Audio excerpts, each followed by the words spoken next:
Personaje. Soy Ramiro Avendaño. Hoy en Personajes, David Luna, precandidato presidencial. David, bienvenido a Noticentro 1. Ramiro, muchas gracias por esta invitación. Muy feliz de estar acá con ustedes esta noche. David, tú te has caracterizado por tener un lenguaje muy claro, muy cercano, en ser muy preciso en tus ideas. ¿Cuáles son las principales necesidades de los colombianos? Ramiro, yo llevo 27 años de mis 50 dedicado al servicio público, sin una sola sanción, sin una sola investigación, sin un solo escándalo de corrupción, con ejecutorias, entendiendo lo que la gente siente y sufre, porque la política es el arte de servir, no la actividad para servirse. Y yo creo que hay dos problemas muy complejos en el país. El primero, la billetera. Hace falta plata en la economía familiar. ¿Por qué? Porque hay una crisis de luz y de gas que aumentaron los precios. Porque hay una crisis de salud que nos está obligando no a que el sistema nos dé los medicamentos, sino a que nos gastemos plata de nuestra billetera. Y tres, porque hay una crisis de seguridad donde la gente está siendo chantajeada, boleteada, extorsionada. Entonces, ese problema, el de la billetera, es fundamental resolverlo. Y el segundo, tal vez el más importante de todos, el liderazgo. Colombia necesita unir, Colombia no puede seguir pensando en destruir, Colombia necesita construir, no en polarizar. Y para eso necesitamos líderes que quieran sumar, que quieran entender que todos podemos aportar un grano de arena. La política no puede seguir siendo ese punto de destrucción, sino tiene que ser ese punto de cohesión.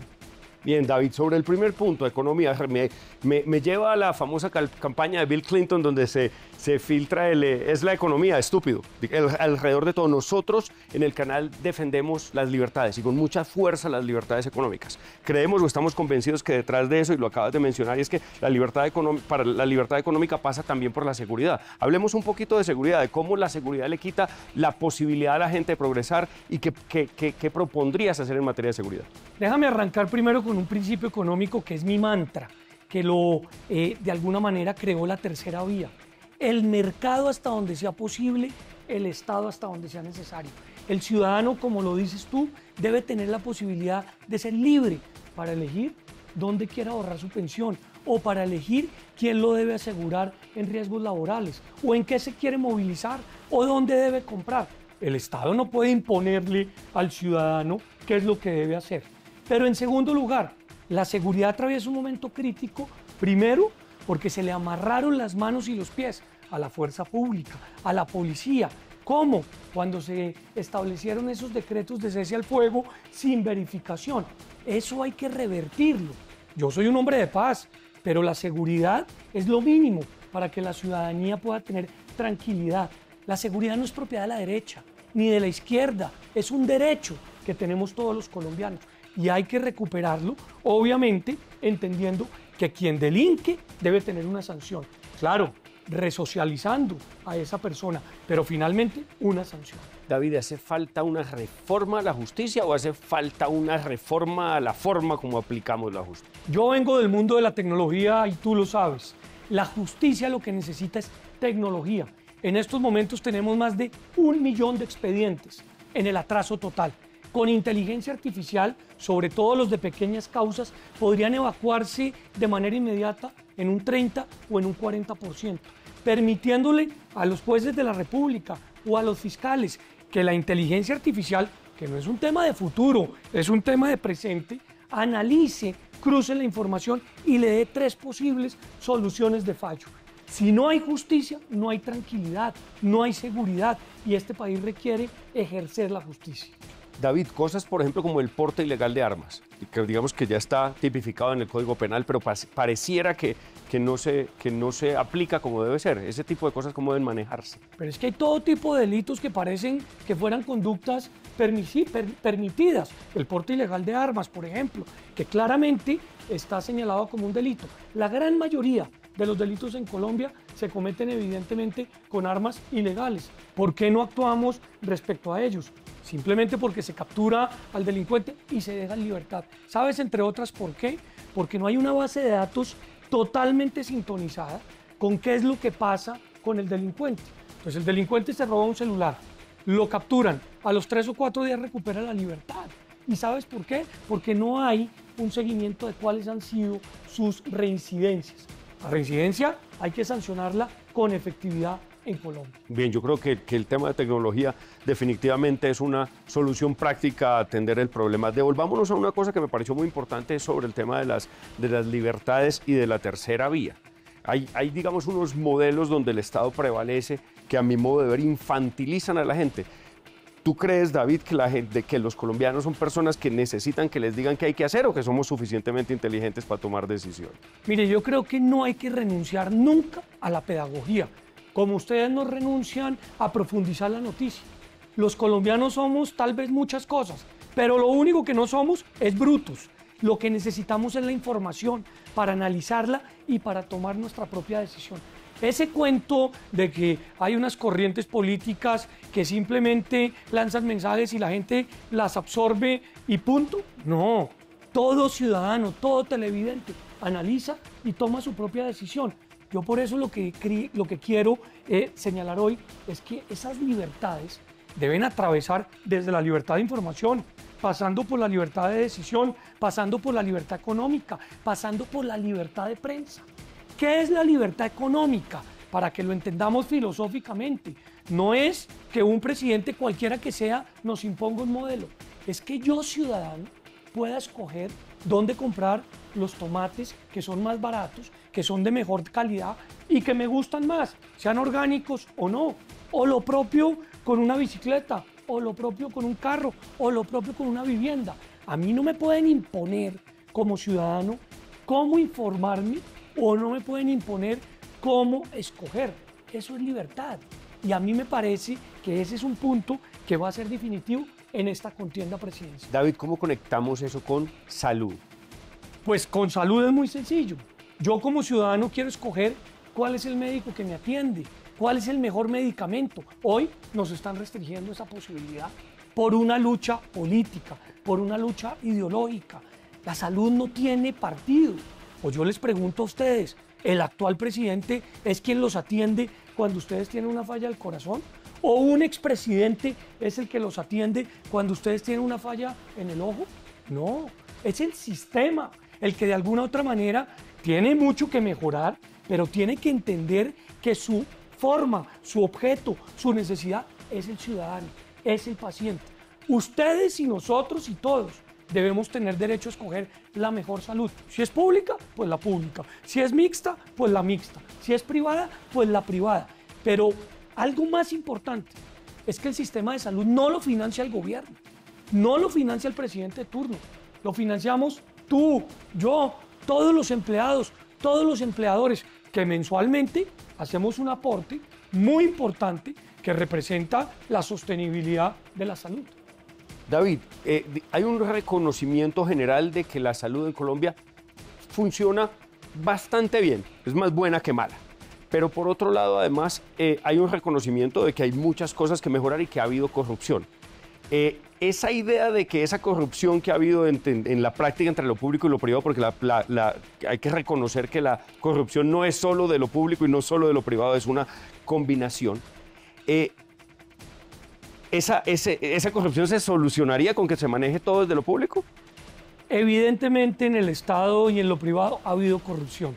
Y para enfrentar la corrupción hay que entender que su peor enemigo es la tecnología. El algoritmo, el computador, no diferencia entre el político corrupto de izquierda o de derecha. Simplemente identifica dónde está la ausencia de ese dinero. Yo ya lo dije, vengo de ese mundo. Hay que meterle tecnología a la lucha contra la corrupción. Pero adicionalmente, Ramiro, hay que meterle contundencia.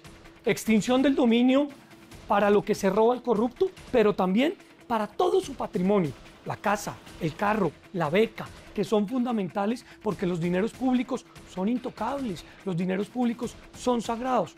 Todo esto para decirte que en el sistema de salud, claro, que había corrupción y se tenía que evitar, pero no destruyendo un principio básico, que es el de solidaridad. Acá, el que menos tiene la misma salud del que más tiene, porque todos aportamos. De eso es que se trata la solidaridad. Eso es lo que lamentablemente se está desboronando. David, lo que nuestras audiencias nos dicen es, sí, el sistema tiene oportunidades de mejora, hay que mejorarlo, pero no confiamos en que el Estado lo administre. Es que es cierto, el Estado administró hace 30 años el Instituto de Seguros Sociales y le pueden preguntar a sus abuelos o a sus padres si son de esa generación, ¿cómo sufrieron esa estatización? Precisamente el modelo mixto nace por esa crisis, porque tú tienes la posibilidad de escoger quién te atienda, si lo hace un público, si lo hace un privado. Acá lo importante es ver de qué manera nos preocupamos es por el paciente, no por la EPS, no por la IPS, por el paciente. Y después, por supuesto, por el médico, por la enfermera, por el auxiliar de salud, que son los que incluso, con un riesgo altísimo, están trabajando gratuitamente porque hoy no les están pagando. Y eso tiene mucho que ver con la crisis de medicamentos. No es que nadie esté guardando los medicamentos, es que no los están comprando. ¿Quién no lo está comprando? El sistema. El sistema que nosotros mismos como ciudadanos sostenemos. Así que el tema de salud es prioritario porque vuelvo a la billetera. Hoy en día, más plata de tu billetera te estás gastando mensualmente en salud porque el sistema no está funcionando. Entonces, ¿quién termina siendo el golpeado? ¿El de un partido, el de otro partido, el de una corriente, el de otra corriente? No, el ciudadano. Y eso es lo que yo no voy a tolerar. David, conecto eso con el otro punto del que nos hablaste. Nos hablaste de billetera y liderazgo, ¿sí? Y en liderazgo aquí nos estás dejando bastante claro que es tu liderazgo sería un liderazgo basado en tomar decisiones con información, en uso profundo de tecnología y digamos de la racionalidad, supongo yo, de conocerte, digo, con compasión. Háblanos de lo que hace falta en Colombia para inspirar a la gente. Un líder tiene no solamente que inspirar, sino con ejemplo debe demostrar que es posible transformar una sociedad.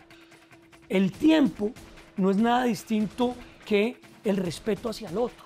Si yo te invito a ti a esta entrevista como me invitaste tú, pues yo llego 5 minutos antes o 10 minutos antes porque es tu tiempo y es el mío. Pero 2, si yo todo el día estoy controvirtiendo y atacando, no estoy sumando. Entonces yo he dicho, yo tengo como premisa proponer. Criticar por criticar es simplemente una estrategia politiquera. 2, yo no renuncio a la pedagogía. Yo creo que a los colombianos hay que explicarles el detalle. 3, la política no es un teatro. Uno no hace esto para los likes o para las tendencias. Lo hace para resolver los problemas y mejorar la calidad de vida. Y 4, escuchar no es ceder. Y escuchar te hace un gran líder. En ese sentido, ¿qué necesita Colombia? Entender que hay puntos que nos unen. Entender que no hay que dedicarnos a criticar al actual, sino a ver de qué manera logramos que le vaya bien. Pero entender que importante es transmitir tu posición. Y acá hay un punto fundamental. Yo solo me comprometo con lo que soy capaz de cumplir. Yo perdí las elecciones hace unos años a la alcaldía de Bogotá.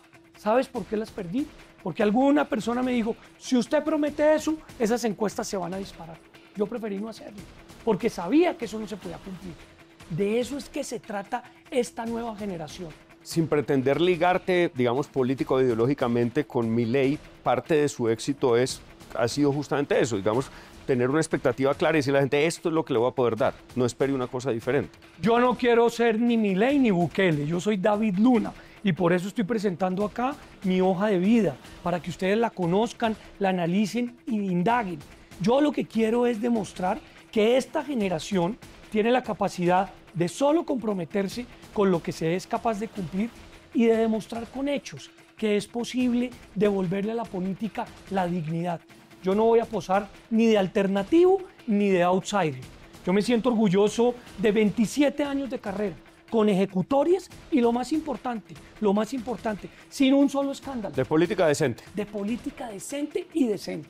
David, liderazgo. Sigamos en el tema del liderazgo, que es muy importante. Yo creo que me hables un poco de coherencia. Los que somos padres entendemos, y creo que la mayoría de nuestros televidentes además lo son, la importancia de liderar con el ejemplo. Háblame un poquito de los valores, la moralidad y la ética que debe tener el próximo presidente de Colombia. Pues yo, más que cualquier cosa, de ser servidor público, de ser estudioso, de leer, de lo que me siento más feliz en mi vida y más orgulloso es de ser padre de familia. Yo tengo a Julieta de 8, a Alejandro de 5 y a mi esposa Lauri, con quien he construido un hogar. Un hogar donde hemos tratado de enseñarle a nuestros hijos valores, además del valor de la verdad, además del valor de la solidaridad, además del valor, obviamente, de construir conjuntamente el valor de amar profundamente a Colombia. Y en ese sentido, yo creo que el liderazgo evidentemente nace en tener principios sobre, uno, la familia, sobre dos, en mi caso, la existencia de Dios y obviamente la gratitud hacia Él permanentemente, pero tres, en no alardear permanentemente de lo que es uno, sino transmitir lo que uno cree con la experiencia puede transformar. Y yo donde he estado, y excúsame Ramiro mencionar este ejemplo, pues siempre he sido considerado como sobresaliente. Pero más allá de eso, yo arranqué mi carrera desde el principio. Es que yo fui miembro de la corporación de vecinos o de la Junta de Acción Comunal de mi barrio. Y escalón tras escalón, como edil, como concejal, como representante, como viceministro, como consejero, como ministro, como senador, he hecho la escalera. Yo no me he brincado ningún escalón. ¿Y sabes por qué? Porque eso es lo que hace al ser humano. Aprendizaje y experiencia. Gracias, David, por estar esta noche en Personajes de Noticentro 1. No, Ramiro, gracias a ti y gracias a ustedes por defender la libertad de prensa. La pregunta del día. ¿Cree usted que a la hora de elegir el próximo presidente de Colombia se debe priorizar la coherencia y los valores personales? ¿Usted qué opina? No, estoy totalmente de acuerdo. Los valores serán fundamentales para un próximo gobierno que una el país, que entienda que Colombia debe, como nación, construirse con todos, no con unos solos. Y obviamente la coherencia para saber qué es lo que hemos hecho, cómo lo hemos hecho y cómo lo queremos hacer. Continuamos con más Noticentro 1.